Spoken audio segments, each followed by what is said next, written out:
Salut à tous et bienvenue sur Valépel, Lorcana FR, j'espère que vous allez bien. On se retrouve aujourd'hui pour un petit concept, un concept que j'ai encore jamais fait sur la chaîne. En gros, ce qui s'est passé, c'est que à la sortie du chapitre 4, Day One, quand les cartes ont été disponibles, avant même que le méta existe, j'ai décidé d'acheter toutes les cartes que je pensais être bonnes dans le format. Maintenant, avec 3 ou 4 semaines de recul après la sortie du jeu, on va regarder si les achats que j'ai faits ont été des bons calls ou des mauvais calls. Passe par le prisme financier, ça on s'en fiche un petit peu. Ce qui nous intéresse, c'est est-ce que les cartes que j'ai achetées, les cartes dans lesquelles j'ai investi, est-ce que ces cartes-là, elles ont vu du jeu en compétition? Donc on va passer en format zénital et je vais vous montrer toutes les cartes que j'ai achetées. Évidemment, vous connaissez mon côté pimper, j'ai tout pris en foil et on va se faire plaisir, évidemment. Je mets un disclaimer directement au début de la vidéo parce que sinon l'espace commentaire va être rempli de ce sujet-là. Oui, je suis brûlé au second degré sur le visage. J'ai eu une sortie vélo qui a mal tourné, une sortie nuageuse par un temps assez frais où j'étais en suite, mais qui ne m'a pas protégé des UV du soleil et ça a un peu mal tourné malgré moi. Donc, avant que vous vous demandiez ce qui s'est passé, oui, je suis un peu défiguré pour l'instant. Vous inquiétez pas, je me soigne, tout va très bien. C'est le moment quand même de laisser votre meilleur pouce bleu sur la vidéo, de partager dans l'espace commentaire, de partager sur Lorcana, pas sur le fait que je sois brûlé, parce que je vois venir exactement ce qui va se passer si j'en parle pas, et de dérouler la description pour nous rejoindre sur tous nos réseaux sociaux, et notamment sur le shop de Ultimate Guard, qui est notre sponsor pour l'année 2024. Si jamais vous avez besoin d'acheter des sleeves, des deckbox, des classeurs pour ranger vos cartes, n'hésitez pas à passer par ce lien-là, c'est un lien affilié, donc il nous soutient à chaque fois que vous faites un achat dessus. N'hésitez pas aussi à me dire quels sont les achats que vous avez effectués sur Lorcana. Est-ce que vous avez eu le nez creux et vous avez su anticiper quelles allaient être les cartes les plus jouées? Ou est-ce que vous vous êtes complètement planté? De ce que j'ai vu passer lors des reveals, des spoilers, des reviews des différents créateurs de contenu, tout le monde n'avait pas forcément vu les mêmes choses et donc il y avait moyen que certaines personnes puissent un petit peu s'être plantées. Est-ce que moi je me suis planté? Surtout, pas surtout. Je pense qu'on va essayer de se dire à chaque carte que je montre si c'était bon achat, mauvais achat ou achat convenable. On se le fait comme ça, je pense que ça peut être assez rigolo. On commence directement par Zeus, qui pour l'instant, malheureusement, n'a pas été joué en compétition. J'ai vu aucune decklist qui paquait ce Zeus-là. Mais je reste persuadé, et PL était assez d'accord avec moi, que c'est une très bonne carte. Donc je sais pas ce que vous en pensez. On peut dire, pas forcément mauvais achat, peut-être achat moyen. Voilà. C'est des cartes que j'ai évidemment pas payé très cher. Donc c'est pas très très grave. On va dire achat moyen. Là où tu te plantes vraiment, c'est quand tu achètes une légendaire et qu'elle n'est pas jouée. Parce que là, ça t'a coûté un billet. Et malheureusement, tu es sûr de ne pas avoir de renta. Parce que le prix des cartes à Lorcana, en dehors des enchantés et des cartes de collection, il est souvent corrélé à la jouabilité des cartes. Donc quand tu investis dans une légendaire, c'est là où tu te plantes. Autre achat, Ariel. Donc ici en 4 exemplaires, hein, j'ai été un petit peu gourmand. Je pense que ça c'est bon achat. Les versions d'Amber Steel commencent à en jouer 2 ou 3. J'en ai pris 4, peut-être qu'il y en a une ou deux de trop. Mais je veux dire, ça reste plutôt bonne carte, ça reste plutôt bon achat. Je pense pas trop m'être trompé sur cet Ariel. Alors là, on arrive évidemment sur un très bon achat, je pense. On a l'ami Sissou. Sissou, pareil en foil. Les cartes sont magnifiques, hein. Moi, j'adore le foil de Lorcana. Il est bien texturé, bien sélectif, comme il faut. Donc, ouais, j'achète tout en foil à la sortie. Et j'espère ne pas trop me planter. C'est aussi ça le jeu de ne pas attendre que la méta soit définie. Ça vous permet d'acheter les bonnes cartes à bon prix. Par contre, si jamais vous vous plantez, vous vous plantez. Donc ça, pareil, très bon achat, je pense. Il n'y a pas trop de problèmes. Après, pour le moment, c'est peu joué celui-ci. C'est quand même joué dans les decks rouge-violet. Ça a quand même vu du jeu en compétitif. Donc on va quand même dire que c'est un bon achat. Je pense que c'est relativement un bon achat. Ouais. Là, c'est plus complexe. On arrive sur les Muses, qui est une carte en laquelle je ne croyais pas beaucoup. c'est plus le fait que tous les autres créateurs de contenu parlaient des muses et y croyaient, où je me suis dit, ah, j'ai quand même peur de passer à côté, la carte coûte relativement pas cher, euh, ça mange pas de pain que de la récupérer, c'est pas une légendaire, même si je me trompe, c'est pas trop grave. Bon, sur celle-là, c'est la plantade, hein. C'est la plantade, c'est absolument pas joué, c'est beaucoup trop de mana investi pour ce que ça fait. Pour l'instant, en tout cas, c'est un échec.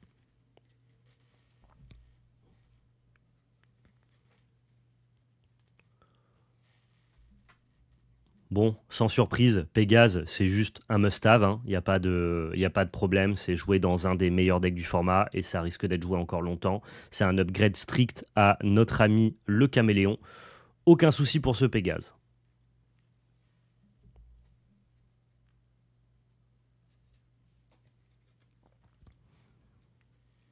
Un petit Pégase, il faut forcément un gros Pégase avec. Donc ça, pareil, top achat, hein. On a très vite vu que c'était une super association. Ça te permet d'avoir un Floodborn pour trigger avec Bucky et de chanter des chansons comme Bruno. Donc ce Pégase est exceptionnel. Aucun problème là-dessus. Évidemment, dès lors qu'on croit à Diablo, eh bien forcément, on récupère les petits Diablos à 1 mana. Ça nous permet de shift avec le Diablo à 3. Et la carte est décente, on dira. Donc ça, pareil, plutôt bon achat. Je suis assez content là-dessus. Ça m'attriste énormément et je pense quand même que c'est un bon achat. Je vais m'expliquer. J'ai acheté ces pauvres âmes en perdition, qui est une carte sur laquelle j'ai placé beaucoup d'espoir, notamment lors des spoilers, lors des reveals. J'ai fait quelques decklists, notamment en vert-violet avec cette carte-là. Et je pense que même si pour l'instant, elles ne sont pas jouées, je pense que c'est une super carte de tempo. Et je pense que tous les decks vert-violet devraient avoir envie de jouer cette carte-là. Le problème, c'est que pour l'instant, vert-violet n'est pas joué.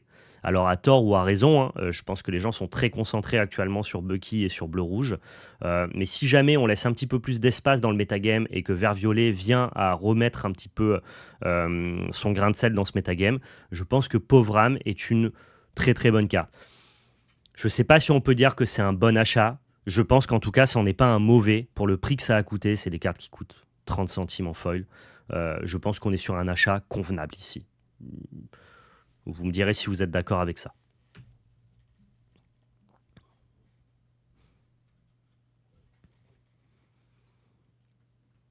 Un peu même argument avec cette Ursula Challenger, donc offensif plus 2.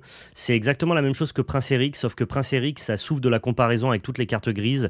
Là où par contre, avoir une très très bonne carte d'early game offensive en violet, bah, c'est plus rare. On a Rafiki qui le fait, mais c'est un peu tout. Donc si jamais on estime qu'on a envie de shifter des Ursula, eh bien on peut avoir besoin de celle-ci. C'est pas un super achat pour l'instant, honnêtement, mais pareil, ça coûtait pas grand-chose. Donc je pense que c'est un achat convenable.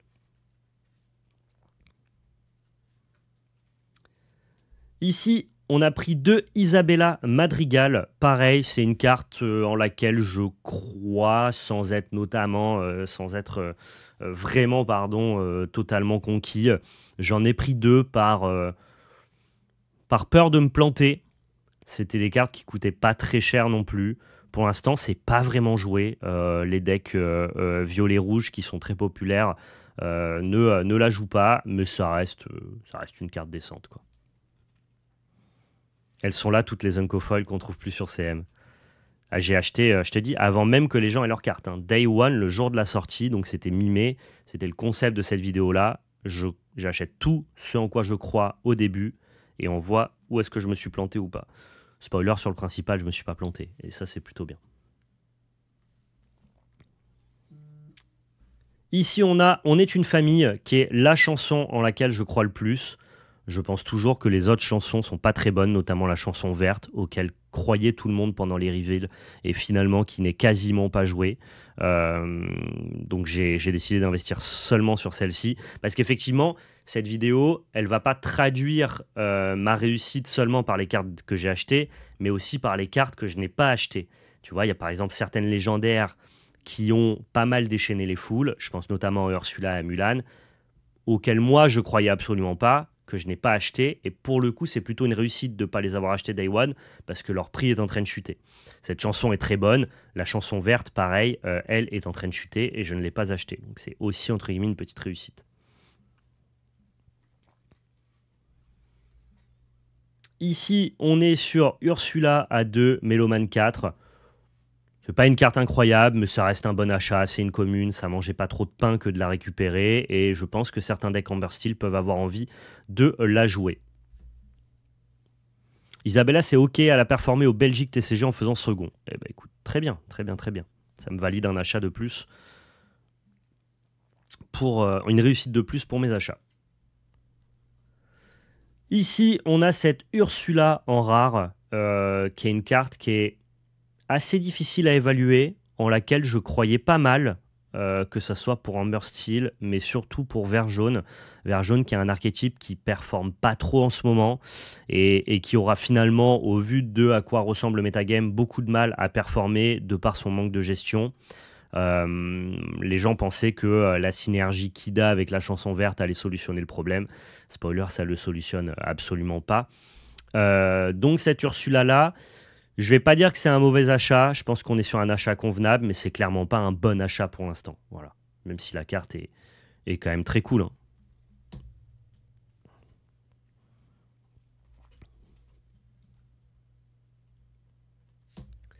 On a Giulietta Madrigal. Alors ça, c'était notamment pour les jeux Mufasa roulette et pour synergiser avec toutes les bêtes rouges qui allaient se blesser elles-mêmes. Je pense notamment à Mulan ou alors à la Beast. C'est une carte qu'on peut aussi voir dans les jeux Ariel Control, qui sont pas du tout des jeux tier 1, mais qui sont des jeux qui ont l'air de commencer à exister dans le metagame. Giulietta Madrigal, bon achat. Très très bon call. Je pense qu'il n'y a pas trop de soucis là-dessus. Et puis pareil, c'est des cartes, encore une fois, communes, unco et rares. Quand vous les achetez le jour de sortie et que le metagame n'a pas encore défini leur prix, ça coûte que dalle. Vraiment. Petit achat qui n'est pas du 7-4, mais je vous le montre quand même. Diablo. Alors pourquoi ce Diablo-là? Eh ben parce que si jamais on joue vert violet, on a envie de pouvoir shift notre Diablo vert, et en plus lui synergise un petit peu avec Maléfique à 3 qu'on pourrait avoir envie de jouer aussi dans le deck.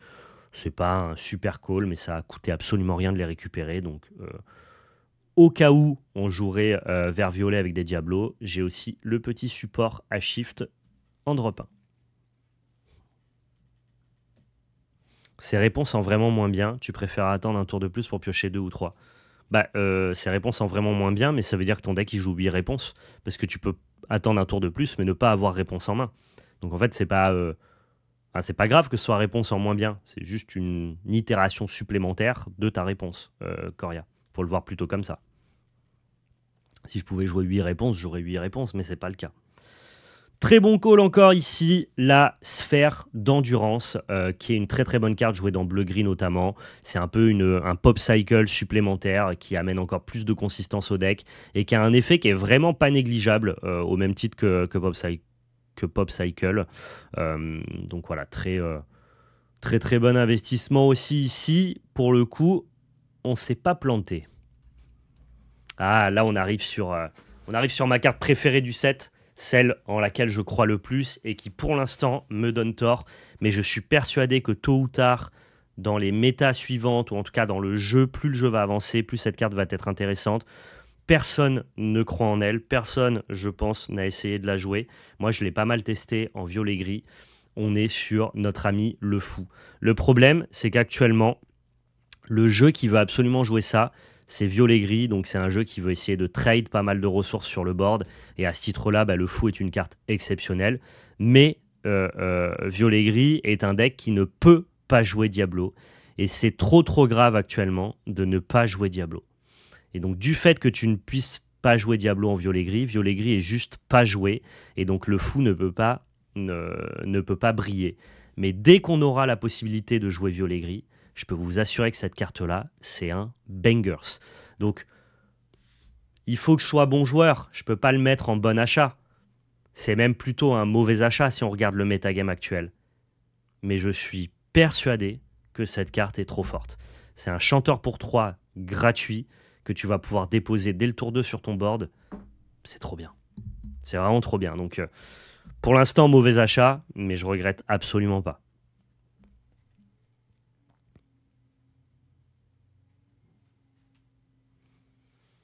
Ici, on est sur Eureka. Bon, ça, je pense qu'il n'y a pas trop de surprise. Vous avez vu un petit peu la domination de bleu-rouge. On savait que bleu-rouge allait être trop fort. Ça coûtait pas grand-chose d'acheter des petits Eureka. Euh, plutôt, plutôt un call assez simple et efficace. Eureka tour 2 qui permet de chanter je vole tout en trouvant un pop cycle ou une plume en forme d'arête. Rien à dire pour ce petit Eureka. Un peu plus spéculatif, c'est médaillon lesté. Pour l'instant, c'est plutôt un mauvais achat parce que ça n'a pas trouvé sa place dans les decks violet-rouge. Je trouve quand même que ça a une bonne gueule, hein. Ça coûte pas cher, c'est ancrable. Donner plus 2 de patates à un personnage tout en piochant une carte. J'ai l'impression que c'est une bonne carte en fait. Je sais pas si les gens l'ont assez testé. J'ai pas eu l'occasion moi de le tester, notamment parce que j'ai beaucoup joué en chapitre 3 pour préparer Lille.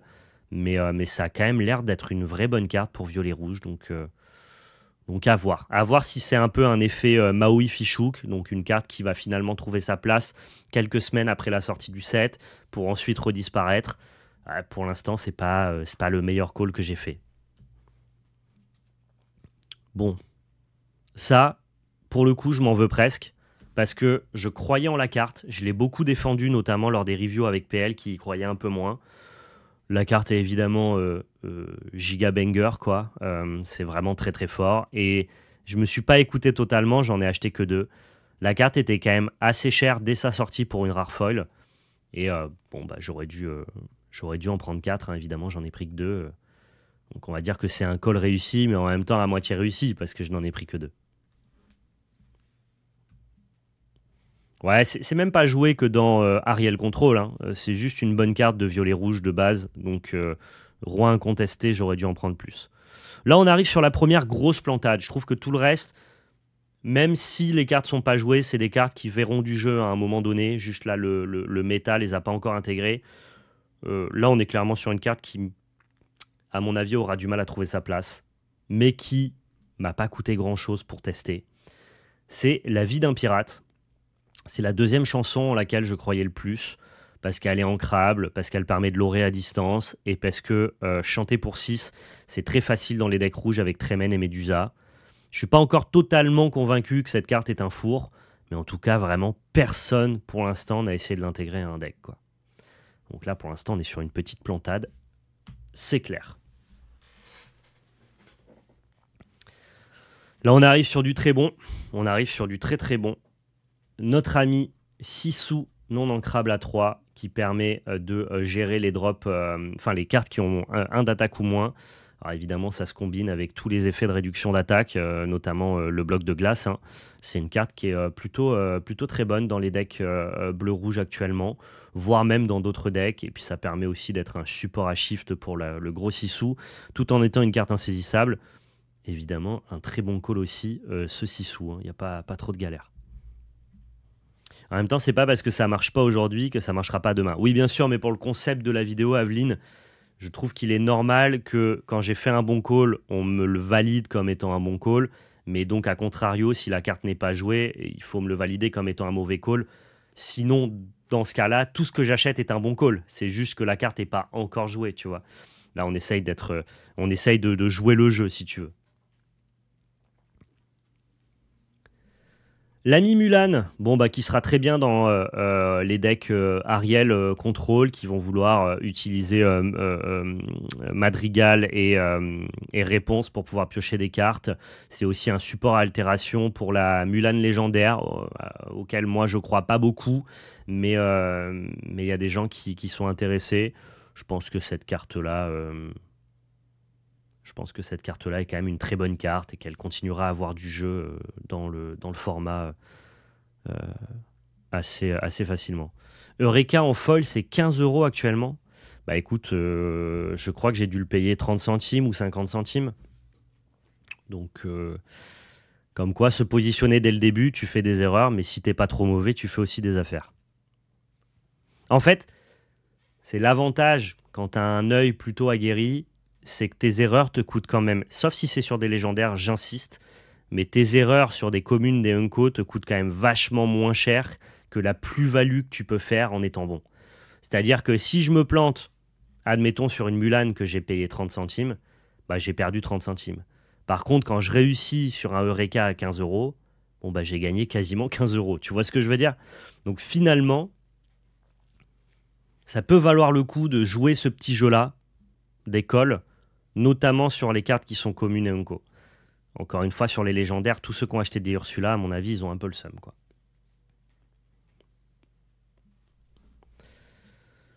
Ici, on a Dingo, qui est une des premières déceptions. C'est une carte qui était très attendue.